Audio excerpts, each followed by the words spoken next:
بسم الله الرحمن الرحيم.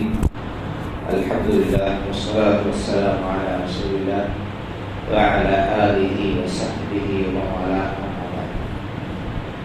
فقد قال النبي صلى الله عليه وسلم: لا يتقدمن أحدكم رمضان بصوم يوم أو يومين، وكما قال صلى الله عليه وسلم: إلا أن يكون يصوم قبل اور کما قال صلی اللہ علیہ وسلم. بزرگوں اور بھائیوں، رمضان کی آمد ہے، سورج ڈوبنے کا انتظار ہے، اور اس کے بعد چاند کے نکلنے کی دیر ہے کہ یہ ماہ مبارک ہمارے سروں پر سایہ فکر ہو جائے گا.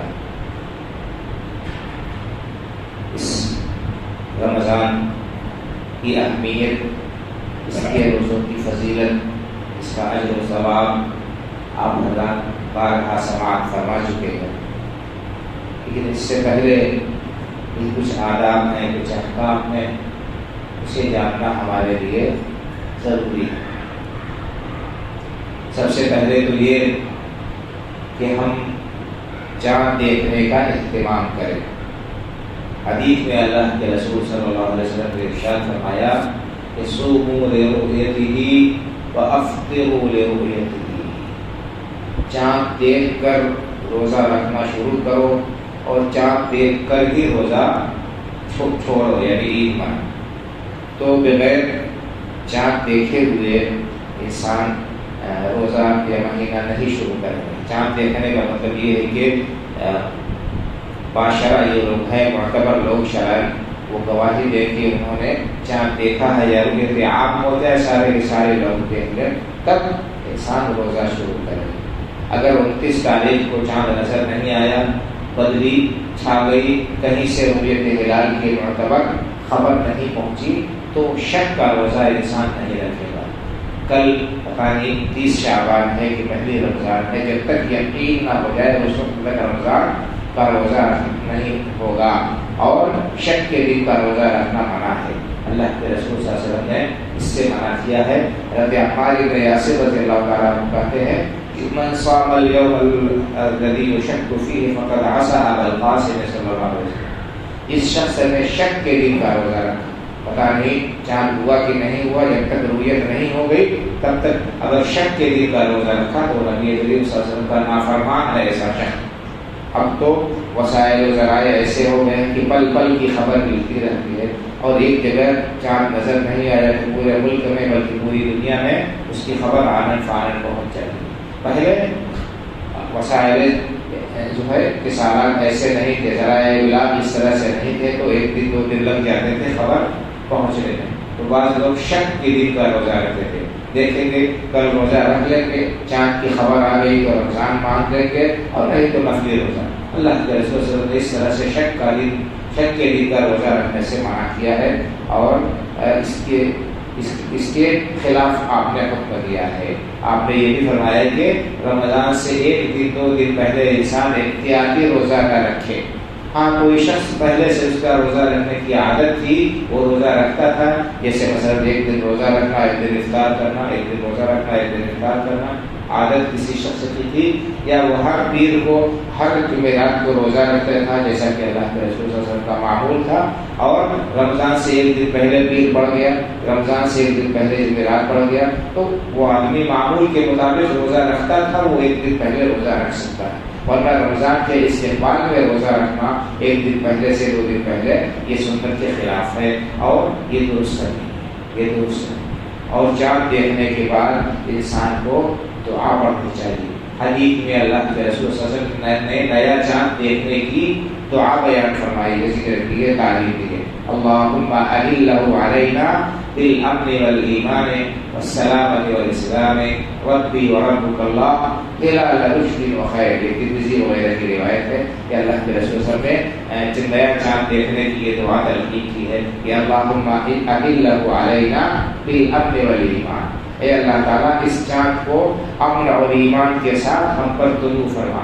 یہ مہینہ جو شروع ہو رہا ہے نیا، یہ چاند ہمارے لیے امن کا پیغام لے کر آئے، امن کا یہ علم بردار بن کر آئے اور ایمان والا امن و امان کا علم بردار بن کر اس کو نمودار کرتا ہے. اللہ وعلینا بالایمان بالامن والایمان والسلامۃ والاسلام، اور اس چاند کو، اس نئے مہینے کو سلامتی اور اسلام والا چاند بنا دے. یہ ہم سلامت رہے، اس میں ہر قسم کی آفتوں سے، مصیبتوں سے، پریشانیوں سے محفوظ رکھ، اسلام پر ہمیں ثابت قدم رکھ. ربی وربک اللہ، پھر اللہ کے رسول صلی اللہ علیہ وسلم نے دعا فرمایا کہ اے چاند تیرا رب بھی اللہ ہے، میرا رب بھی اللہ ہے، تو بھی مخلوق ہے اللہ کا اور اللہ کے حکم کے تابع ہے، میں بھی اللہ کے تابع. چاند اور سورج یہ اللہ کے حکم سے طلوع ہو رہے ہیں اور غروب ہو رہے ہیں. تو چاند اتنی عظیم مخلوق ہے، اتنی بڑی مخلوق ہے، پھر بھی وہ مخلوق ہے، اللہ کا تابع فرمان ہے. ایک مسلمان کو بھی اللہ کا تابع فرمان بن کر زندگی گزارنا چاہیے، اس کے احکام کے مطابق عمل کرنا چاہیے. ربی وربک اللہ ہلا علی رشد و خیر، اے اللہ اس کو ہدایت والا اور بھلائی والا چاند بنا دے. یہ دعا ہمیں یاد رکھنی چاہیے، پڑھنا چاہیے.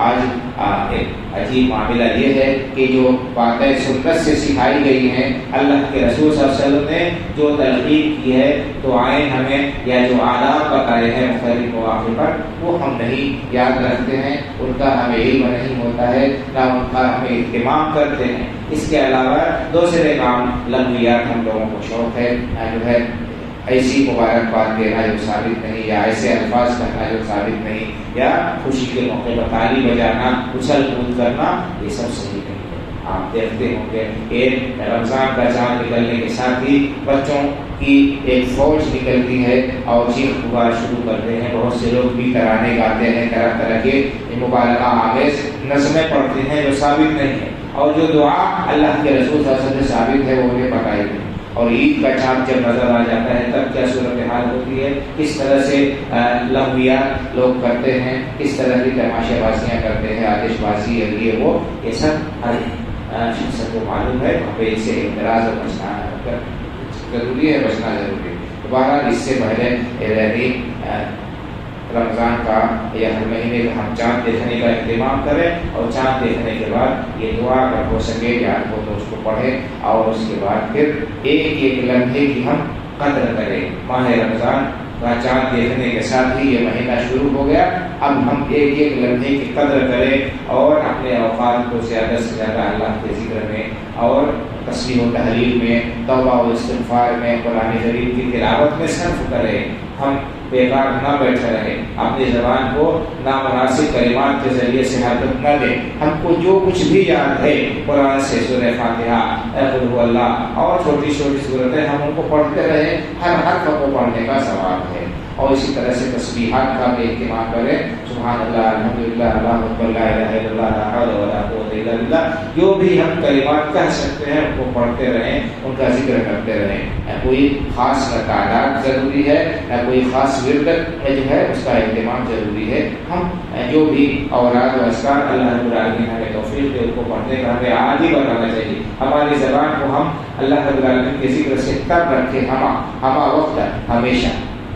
اور بھائی اور بزرگوں، رمضان کا یہ مہینہ جو آ رہا ہے ہم اس کا استقبال بڑے ہی خوش دلی کے ساتھ کریں، اور رمضان کے روزوں کو اللہ رب العالمین کی طرف سے فرض سمجھ کر اور خوش دلی کے ساتھ اجر و ثواب کی امید میں رکھیں. نیت اپنے درست کریں، بغیر اخلاص نیت کے، بغیر اللہ رب العالمین کی رضامندی تلاش کیے، طلب کیے، ایسے ہم عادتاً روزہ رکھنے یا معاشرے کے دباؤ میں یا کسی مجبوری میں، تو ہمیں ثواب نہیں ملے گا. ثواب کب ملے گا؟ جب ہم اس کو یہ سمجھیں کہ اللہ رب العالمین کا حکم ہے، خوش دلی سے اور اجر و ثواب کی امید رکھتے ہوئے روزہ رکھے. اللہ کے رسول صلی اللہ علیہ وسلم نے ارشاد فرمایا کہ من صام رمضان ایمانا واحتسابا غفر له ما تقدم من ذنبه. جو شخص رمضان کے روزے رکھتا ہے ایمان کے ساتھ، اس کے اللہ کی طرف سے عائد کردہ فریضہ ہونے کا یقین رکھتے ہوئے، اللہ رب العالمین پر ایمان رکھتے ہوئے، اس کا حکم سمجھتے ہوئے، اور احتساب اجر و ثواب کی امید لگا کر اللہ رب العالمین سے ثواب طلب کرتے ہوئے یہ روزہ رکھے گا، تب اس کے پچھلے سارے کے سارے گناہ معاف ہو جائیں گے. تو یہ شرط ہے. اسی طرح سے روزے کی اور ہر عمل کے لیے نیت ضروری ہے، بغیر نیت کے کوئی بھی عمل مقبول نہیں ہوتا۔ بخاری شریف کی پہلی حدیث ہے، اللہ کے رسول صلی اللہ علیہ وسلم نے ارشاد فرمایا کہ انما الاعمال بالنیات، اعمال کا دار و مدار نیتوں پر ہے، بغیر نیت کے کوئی بھی عمل اللہ کی بارگاہ میں مقبول نہیں ہوگا، نہ فرض نہ نفل، نہ نماز نہ روزہ نہ حج نہ زکوٰۃ نہ اور دوسرے عمل۔ لیکن نیت دل کے ارادے کا نام، نیت دل کے ارادے کا نام ہے۔ کسی بھی عمل کے لیے زبان سے نیت ثابت نہیں ہے، نہ نماز کے لیے زبان سے نیت ثابت ہے، نہ روزوں کے لیے، نہ کسی اور عمل کے لیے۔ نیت کہتے ہی ہیں دل کے ارادے کو، تو ہم دل میں یہ ارادہ کریں گے۔ مثلا ہم ابھی عصر کی نماز کے لیے حاضر ہوئے تو ہم کھڑے ہوں گے، دل میں نیت ہماری ہوگی کہ ہم فرض عصر ادا کر رہے ہیں۔ مغرب کی نماز کے لیے ہم کھڑے ہوں گے تو ہمارے دل میں یہ نیت ہوگی کہ ہم مغرب کی فرض نماز پڑھ رہے ہیں۔ زبان سے ادا کرنا کہ ہم فلاں امام کے پیچھے مغرب فرض 3 رکعت اور ہمارا منہ قبلے کی طرف، اس قسم کے کوئی الفاظ کسی بھی صحیح حدیث سے ثابت نہیں ہے۔ یہی معاملہ روزے کا بھی ہے، ہم دل میں یہ ارادہ کر لیں، سوچ لیا ہم نے کہ ہمیں کل روزہ رکھنا ہے، ہمارا یہ سوچ لینا کافی ہے۔ اور ہر دن صبح سالے سے پہلے راتھی میں روزے کی نیت کرنا ضروری ہے۔ اگر کسی آدمی نے فرض روزے کی نیت فجر سے پہلے نہیں کی تو اس کا وہ روزہ اللہ تعالیٰ کے ہاں معتبر نہیں ہوگا۔ تو ہم اپنی نیت کی روزانہ تجدید کریں اور فجر سے پہلے اور کہتے ہیں کہ زبان یعنی دل سے جو ارادہ ہے وہ ہے سحری کے لیے آدمی بیدار ہوا کہ ہم تو یہ بھی نیت ہی بہت سے علماء نے کہا کہ یہ کافی ہے۔ کیوں؟ اس لیے کہ سحری انسان روزے کے لیے ہی رکھتا ہے، تو سحری کھانے کے لیے کوئی شخص بیدار ہوا گویا کہ اس کی نیت ہے، عملی طور پر وہ نیت کر رہا ہے روزے کی۔ تو جو ہے روزہ صرف دل کے ارادے کا نیت دل کے ارادے کا نام ہے، زبان سے نیت کرنا یہ ثابت نہیں ہے۔ جو تلقین کی جاتی ہے یا جو پرچوں میں لکھا جاتا ہے کہ صوم غد نویت من شہر رمضان، یہ کسی بھی دلیل سے، کسی بھی صحیح ضعیف حدیث سے یہ دعا ثابت نہیں ہے، دل سے نیت کر لینا کافی ہے۔ تو ہمیں چاہیے کہ ہم مسائل کو سیکھیں دل کے اور اسی کے مطابق عمل کرے، اور کوئی ایسا کام نہ کرے جو اللہ کی کتاب سے، اللہ کے رسول صلی اللہ علیہ وسلم کی سنت سے ثابت نہیں ہے۔ اللہ رب العالمین اس مہینے کو خیر و عافیت کے ساتھ، بھلائی کے ساتھ ہمارے سر پر سایہ فکر فرمائے، اور اخلاص کے ساتھ شریعت کے مطابق اللہ تعالیٰ ہمیں روزے رکھنے کی اور اسی طرح سے دیگر عبادات کی توفیق عطا کرے، اور ہمیں ہمارے ان اعمال کو، ہماری محنتوں کو اللہ تعالیٰ قبول فرما کر دنیا اور آخرت میں اس کا بہترین بدلہ ہمیں عطا فرمائے۔ آمین۔ وآخر دعوانا الحمدللہ رب العالمین، وصلی اللہ علیہ وسلم محمد وعلی آلہ وصحبہ اجمعین۔ السلام علیکم ورحمۃ اللہ۔